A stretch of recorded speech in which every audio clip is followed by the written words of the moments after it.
All right, everybody, thank you for joining and being here with us for another important webinar. So our theme this month is office safety and things that you can do at your office to ensure safety for all employees. This is a brief introduction. Again, for myself, my name is Mike Papali. I'm the manager of community relations here at the FibTech. And I am joined today by Tom Doyle from Pointman Safety and United Aluminum. So Tom, thanks so much for being with us today to share some valuable information. Yeah, thanks for having me, Mike. Yeah, so before we dive into it, just one quick thing for people. If you have questions as we go, you can enter them into a chat at the bottom, and then we'll make sure we answer those questions at the end. Just to get started, Tom, can you just kind of tell everybody some brief background on yourself and kind of some of the work that you do? Yeah, so a little bit about me. I actually got into occupational health and safety going to Keene State. So I was originally studying business management, found out a little bit about what that entails, in the construction industry, general industry, kind of had an interest in that and started that avenue. Started off with an internship at Pratt & Whitney, which was actually pretty amazing, seeing some of the commercial and military jet engines being built. So there's obviously a lot of risk associated with those type of things. So learned a little bit about that. And then took another step, went to what was called NSAFE, which is a consulting firm. Got a broad spectrum of experience through construction, general industry, et cetera, a number of companies that we'd go into, and we'll talk a little bit more about that, what we look for when we go into companies, but a number of different things and how to help them with risk. And then now I'm at United Aluminum. I'm the safety manager there. And basically what I do there is I conduct and develop programs under OSHA, a little bit of the environmental side, mostly more on the health and safety side. But we'll get into a little bit more about what that entails. But that's a little bit about my background and how I got into health and safety. Awesome. And can you just kind of give us a background on like Pointman Safety and kind of what you all do as a business? Yeah, so Pointman is a safety consulting company. It offers compliance services in the construction industry, manufacturing industry, anywhere there's risk. We work with a lot of insurance companies as well to help their insured companies eliminate or mitigate those risks. We go in, we do site inspections, we do training, want to make sure that they have the proper documentation and compliance documents in place for OSHA and also just the general well-being of their employees. They want to make sure that everybody is healthy and safe. Awesome. So it's like a great resource for, it's something that I'd imagine most general business owners might not know a ton about. So like having the advantage of working with you all is that they can kind of not worry about that side of things, and you guys can kind of go in and handle and advise them on whatever they need, which is really, really important.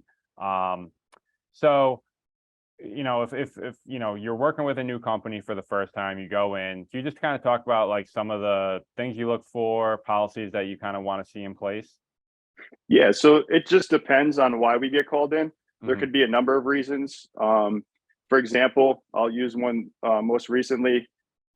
There was a company, I don't use company names here, but there was a company that had a disgruntled employee. OSHA was called. OSHA came to that company and said, hey, we heard there was some hazards here, dust hazards, and we're going to do some sampling. So that company kind of raised the flag and said, hey, could you come take a look at all our policies and procedures? We look through, it depends on the hazards. So ultimately we want to take a overall hazard assessment of what we're looking at within the company and say, okay, you have fall hazards, you have ergonomic hazards, what type of personal protective equipment do you have? So there's a long, I could talk about it for a long time, but a number of things we have to look for associated with that. But sometimes we're just called in for specific reasons, depending on what it may be. Cool.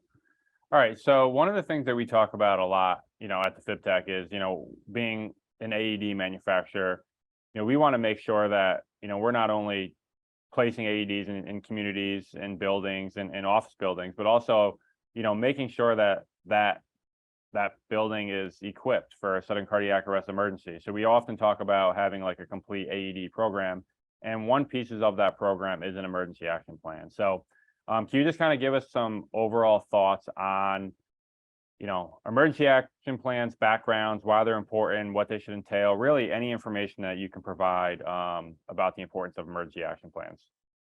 Yeah, so I would say emergency action plans. I was going to say evacuation. It's part of it, but is all encompassing. It could be fire evacuations, could be active shooter, which is a big one nowadays. Medical emergencies, how to react in those overall situations. Not many. I don't know if many people know this, but under the General Industry 1910, it is required to have it written if you have over 10 employees, and it could be orally procedures if you're under 10 employees. So if you're over 10 employees, you want to make sure you have the written documentation that pertains with a minimum requirements, including procedures of how to report that emergency. So if you have a fire emergency, if you have an active shooter, having applicable codes and kind of chain of command of who to report those things to and how to report those, just so everybody knows and they're on the same page. Making sure that you have an exit route, and those could be posted. You want to have those posted.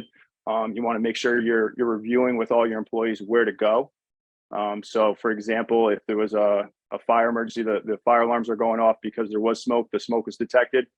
Having a central location where you can take into consideration who is on site, making sure that you have captains that if it's a larger employer and there's going to be multiple different sites and multiple different buildings, you have to make sure that's associated with that. One of the things that I'm seeing nowadays is the remote working and the hybrid working. So you don't know if someone's on site or if someone's not on site. So that poses an issue when it comes to writing those emergency action plans. Awesome. I know one of the things we talk about here too is, it's obviously one piece of it is having the plan. And then it's also important to make sure that plan is being communicated with people at the company. I know you talked a little bit about, posting it, but is there anything specific that you would advise people on, how to communicate that plan? Is it done through, in-person meetings? Are you sending it out via email? Or, what's the best way to kind of communicate that plan and make sure everybody at the company is on the same page?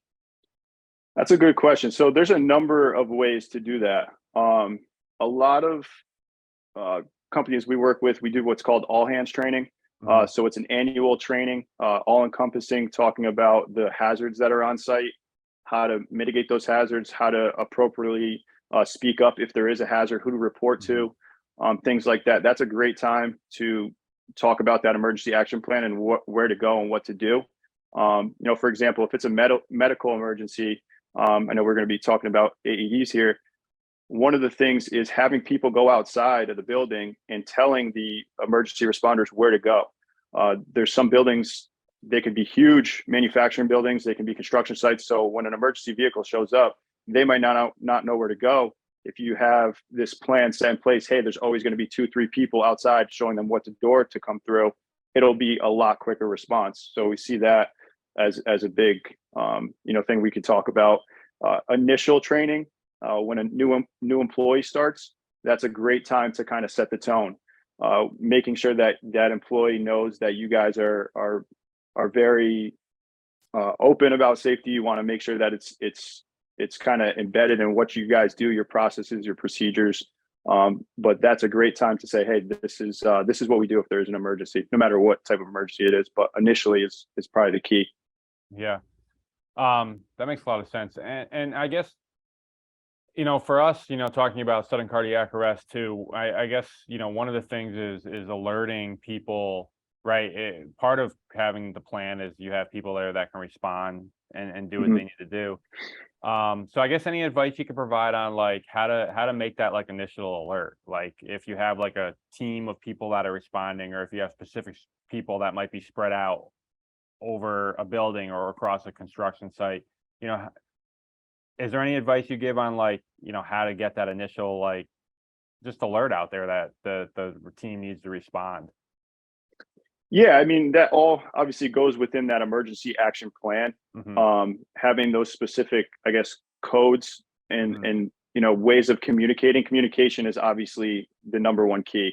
For example, I work in a manufacturing plant that has an intercom. It makes it very easy. Everybody knows how to access that. It's a little bit more difficult, let's say on a construction site where maybe not everybody has that same communication immediately. There's new tools out there that you can alert immediately. A lot of these systems are integrated where it'll send a text message or an emergency alert right to your phone, and everybody's notified that could be on that site as long as you guys are in that system. So there's a number of different ways to respond to those. But again, I feel like it all goes back to the training and how to react and making sure that's in your plan. If you don't have that developed, no one's necessarily going to know what to do when the time comes. Cool. That's great. And I guess I want to touch on one thing you said before too, which is interesting, to us as well, is, a lot of the work that we do and we talk about responding to sudden cardiac arrest is making sure that people are equipped to do what they need to do, which is provide CPR and use an AED before the ambulance shows up. But you made the point before about sending someone outside to wave down that ambulance and get them to the emergency. A lot of different emergencies, and again, specifically sudden cardiac arrest, are so time critical that if we have somebody outside waving down the ambulance, then it could save 1, 2, 3 minutes, for EMTs to get there quicker, and that could really be the difference in someone surviving and not surviving. So that's really important. I just wanted to make sure I kind of emphasize that.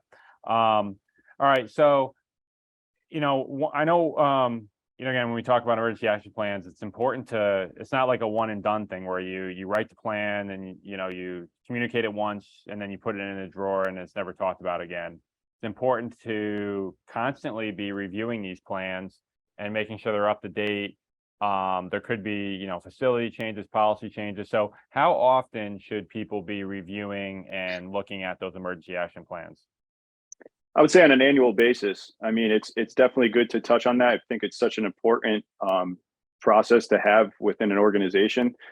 So annually, it definitely can't hurt. If you are adding new employees, making sure that, again, that initial training, you're reviewing that. If there's any updates, so if a facility does add AEDs, if they do add different parts to the building, maybe they add an addition to the building, maybe they have a new facility, that they're going back to that procedure and policy, and they're making sure that everything is included in it. So to answer your question, I would say at least annually they should revisit it. Cool.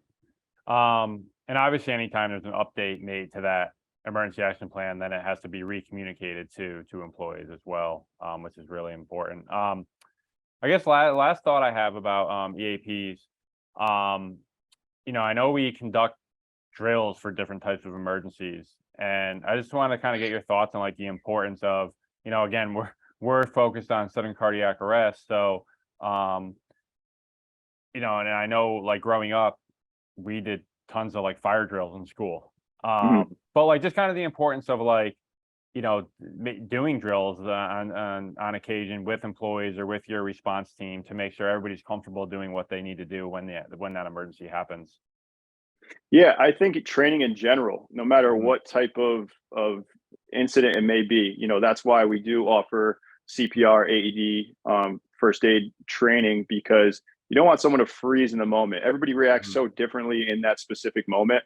Having an understanding, doing a dry walkthrough, making sure that, hey, even though this is a fire drill, everybody's going to learn where the exits are.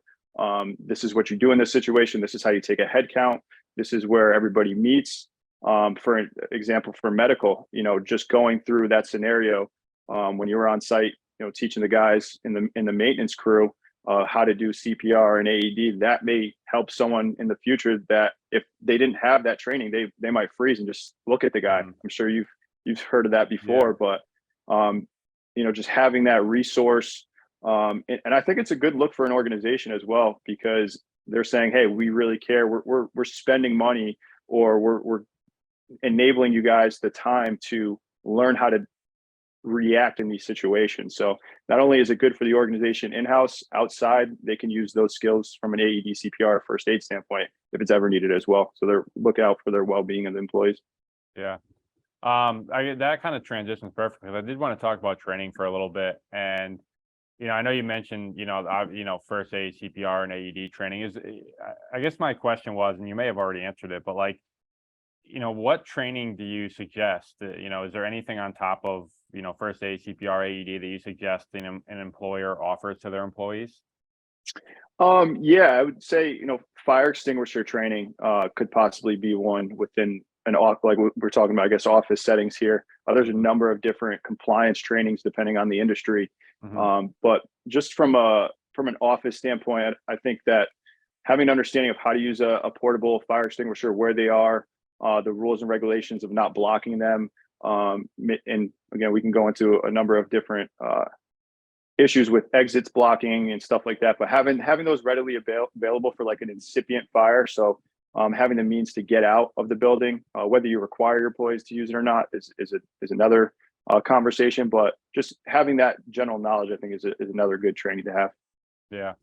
And yep, yep, go ahead. Just to Sorry. go off of that as Yeah. well, one of the requirements within the emergency action plan also talks about fire prevention plans. So again, that 10 number with the threshold of employees would consider you to make sure that you have a fire prevention plan that's written as well. So if Mhm. it's written, if you're over 10 employees, there's a number of things that have to go in there. What are the hazards associated with your facility? What are the means to mitigate those type of risks as well? Awesome. Cool. Just as a reminder for everybody, I know we've had some questions, a couple questions come in, but we are going to answer them at the end. So if you have questions as you go, definitely add them into that Q&A box at the bottom. Um, I think training and certifications are interesting because a lot of times, and again, you touched on this a little bit, but there are things that are like mandated for, for certain employees or certain companies require it. But I guess like my question to you is, how do you, um, express the importance, I guess, of training and get people a little more like excited about it rather than it's just like a box they have to check. Like, the importance, I guess, more of just like empowering them with this training that you can, like you said, you can use in your workplace, which is obviously very, very important, but it's something you take with you in, every other part of your life as well. I think Um, a lot has to do with culture. mhm, The people that are in the top of the organization or whoever's managing, people underneath, whatever, however it may be structured, to come to the table with a good trainer, not just sit at a computer and watch training. Someone that mhm, can talk about real life stories, I think, is a very valuable asset to have or bring into an organization. mhm, Uh, you know, that may enable the people in the class to really actually be interactive, be more engaged in those situations. yep, I've been in a number of classes where you're sitting just watching the computer. It's not necessarily the most exciting, yeah, as you can imagine, but getting your people involved, letting them do some hands-on training, no matter what type of training it may be. I think that makes uh, more for a more successful training and an outcome, and having the knowledge moving forward for those employees. yeah. I totally get what you're saying too. It's a great point. It's like a lot of times I think as like individuals, we like don't think things happen until they like affect us, right? So like you hear, honestly, even with like CPR and AED training, a lot of times people just like don't understand how often it happens. So they're like, Hmm. they're just in the class. I got to get through this. I gotta, but when you can put a real life story or you can, share statistics or you can help people understand like this is something that you might need to use to help save somebody you love or somebody that you're very Hmm. close to. I think it makes it that much more important to them. And Um, yeah. just from my personal experience, I happen to be there when you Mhm, had cardiac arrest, which was mhm, completely moving to my whole family as well. Like, mhm, my mom was like, okay, we want to get our mhm, EKGs on, make sure mhm, everything is in place, and just doing the training. I think one of the things too is like when you're actually doing the CPR, thinking about it as like one of your loved ones. Like that's mhm. kind Yeah, of crazy just from that story the other yeah, day from the person in Madison where the yeah. wife saved the husband's Mhm. life. Like that's those kind of hit deep. Yeah, yeah, the real things that happen, and again, I think we're so caught up in like our everyday lives. It's like until we're affected by it, or we see Mhm. someone close to us. Like obviously, we were close growing up, and you see it, and it's like, wow, this is like a real thing that can happen to somebody my age, which is Mhm. scary to think about. Um, all right, so moving on from emergency, I guess training. We talked about emergency action plan training, so I want to talk about AEDs a little bit. So, um, and I know this is kind of a really simple general question, but just touch on like, in your mind, like why is it important for companies to have AEDs in their buildings? Well, obviously, when someone has cardiac arrest, or they want to keep their employees safe and have the resources to keep them safe. Obviously, that being one of the resources, they can have a first aid box and AED on site, whatever they can do to make them safe if there was an incident that happened. It was actually pretty interesting. I was doing a training the other day. Wasn't about AEDs, but there was an AED in the area, and one of the things we talked actually was an all hands training. And one of the things I mentioned, hey, just so you guys know, these are the locations of the AEDs. We like to put that in there as well, along in the emergency action plan. So if there is something that happens, you have an understanding. And the employee was like, hey, I don't even know what to do with that. So that kind of snowballed to saying, hey, let's do a familiarization training with AEDs. Very simple. As you know, they're pretty user friendly, but just having that basic understanding of how to use it is important. Maybe we didn't go through the whole CPR training, but maybe that could be helpful to someone, one day. Yeah, it's such a great point, because I think just knowing where the AEDs are, and we've seen that too, where we talk about them a lot, but you could be kind of in any position or have any role in the emergency, right? So you could be the person that witnesses it, or you could be the person that hears someone yelling for help. You go to help, and that person looks at you and says, go get the AED. And you don't want to be like, oh my gosh, I don't know where it is. So I think that's like really important, because we've seen that a lot of like, just take note, like in your place of work, know where they are. Know, if someone was in, an emergency situation and yelled at you to go get it, would you be able to really quickly figure out where the closest one is? And that's really important. And then the other point that you made is just like, I think just like some familiarity with it. And we talk about training, but just like talking about it and helping people understand that, like, you can use this machine if you just turn it on and listen to it. And of course, certification and training is great, but it doesn't always necessarily take that to be able to help save somebody's life. Do you have any thoughts on, you're working with a company and they come to you and say, we want to get, AEDs. How many should we get? Kind of how do you advise companies on determining how many AEDs they should have at their office? You may be able to probably answer this Yeah, a little bit better than I would. One of the things a good rule of thumb is probably 3 minutes from anywhere within the facility is, what I've heard basically is as a general good rule of thumb. Obviously you can have more, but 3 minutes from any specific spot would probably be my recommendation. Yeah, that's exactly what I would say too. And that's honestly, that's the exact measure that we use, because it's something that we get asked a lot of.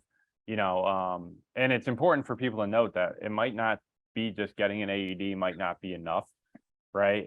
Think about huge office buildings, think about schools, you think about, think about a construction thing, anywhere really where there's multiple entrances, multiple floors, multiple areas. You need to have multiple AEDs. And I think a great way to measure it out is that 3-minute rule. Can you get, and we're not talking like sprinting, we're talking about like a brisk walk, a slow jog to the AED and back. So really we're looking at like a minute and a half there, a minute and a half back, to make sure that we can get the AED, which I know sometimes can, when you say 3 minutes, I guess I would try to clarify it, but I think that's spot on. The 3-minute rule is perfect.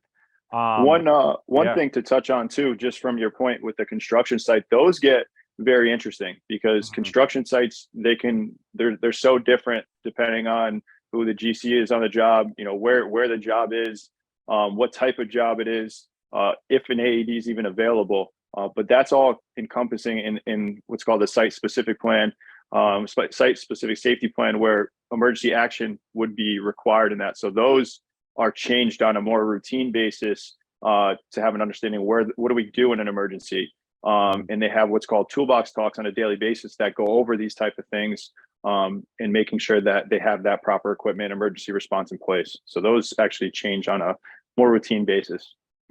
Interesting.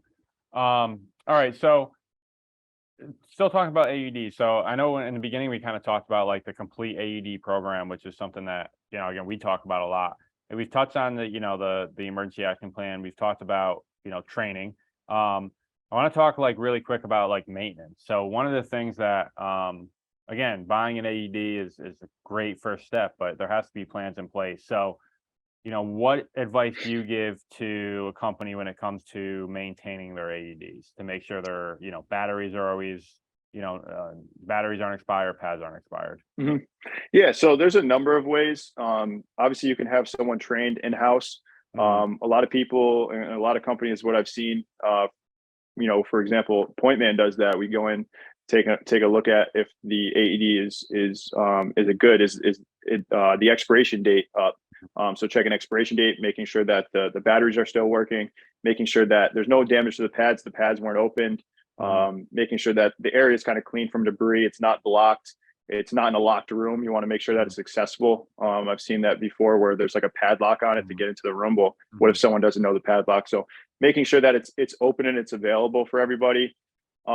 Making sure that the functions work. If you could do a function test on it, Mhm. things like that, you want to check on a routine basis just to make sure you never know when you're going to need it. So when you do need it, that it's working. So a routine, having that routine check is I think very important. Similar to fire extinguishers, those kind of go hand in hand. They both have monthly inspections, Mhm. and they make sure they're in the proper locations. Yeah, that's great. Obviously, totally, and that's again spot on with what we suggest too. You just gotta, again, having the AED is great, and people do talk about, people are afraid of liability, but really is just making sure that AED is always within, the battery's not expired, the pads aren't expired, and that's really what you wanna make sure that, if it needs to get used, it's always ready. Mhm. All right. So, any other thoughts, I guess you have just in general about, you know, general things that, companies should keep in mind, things that you all do, things that you want to add that we didn't talk about. I know we talked about this and, my knowledge and my, I guess, passion is studying cardiac arrest and AEDs, but I want to make sure that, if there's any other advice or any other things that you want to add for people that you make sure we include that.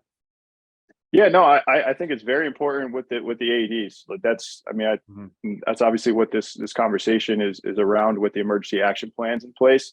Um, a couple interesting notes actually I have just from a regulation standpoint, being OSHA, is there fines and what happens if there's not proper documentation, there's not proper training in place, which is Mhm. is important. There is a financial penalty to companies if they are found that they're not following the rules. Mhm. Um, so if you I don't know if you have a any type of guess if there was a serious violation or finding for a company, what do you think they would be fined? Oh man. Uh I'm gonna guess between $5,000 and $10,000, maybe. I don't know. Yeah, So pretty close to it. So this yeah, year, it actually went up. A minimum fine right now would be right about $14,500 yeah. for a serious fine. So there's a number of different things that go into that. So if you ever do get an inspection, and this is from a manufacturing standpoint, that if you don't have your exit signs labeled, making sure that those are properly labeled, making sure you have the proper exit routes, making sure that you have the proper documentation. Everybody is trained. I'm not saying that you would get fined that minimum Mhm. on a routine basis. There's a threshold in between there, Mhm. depending on the severity, whether it's been found or it hasn't been found before. So again, dotting your I's, crossing your T's, and making sure that it's communicated. Communication, I think, is the name of the game with when it comes to this. To making sure you're communicating to your employees properly, so they know all the hazards associated, how to deal with those situations.